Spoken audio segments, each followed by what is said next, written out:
Hello everyone. So this is the summary of the poem Daffodils or I Wandered Lonely as a Cloud by William Wordsworth.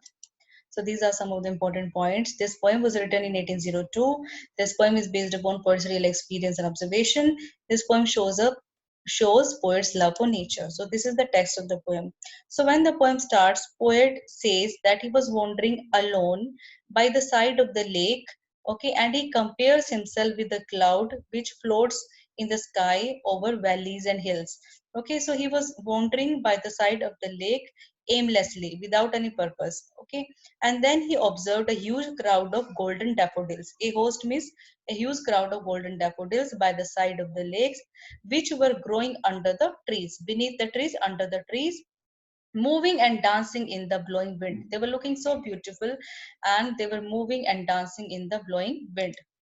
And then poet compares these daffodils with the stars which shine in the sky in the form of Milky Way. And then poet says that these daffodils were growing by the side of the lake in never ending line, in a long line, because they were countless in number.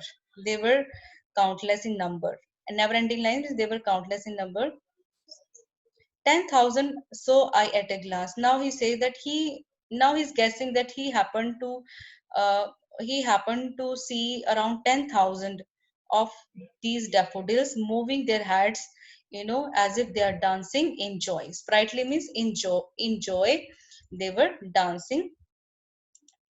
Now he says that the waves of the lake are also dancing, but they cannot match the beauty of the daffodils. Okay, the waves beside them dance, but they outdid the sparkling waves in glee. So these waves are nothing before the beauty of the daffodils. Now poet says that a poet cannot resist himself but to be happy and joyful in such a joyful company. Jocund means joyful company. So he says that a poet cannot resist himself but to be happy in such a joyful company.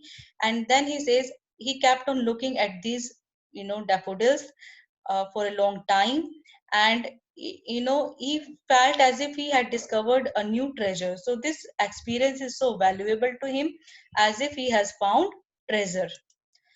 When a poet is in the city and when he is lying on his couch, in a empty or in thoughtful mood, then he remembers his experience, his valuable experience that he had spent with the company of these daffodils, which provides him which provides him happiness and joy when he's alone, so which is the bliss of solitude. So when poet is alone in the city, okay, and then when he remembers his beautiful experience in the company of daffodils, so the memory makes him feel blessed, okay, makes him feel happy, and his heart you know gets filled with pleasure, and he also starts dancing with the memory of the dancing daffodil. So this is the poem.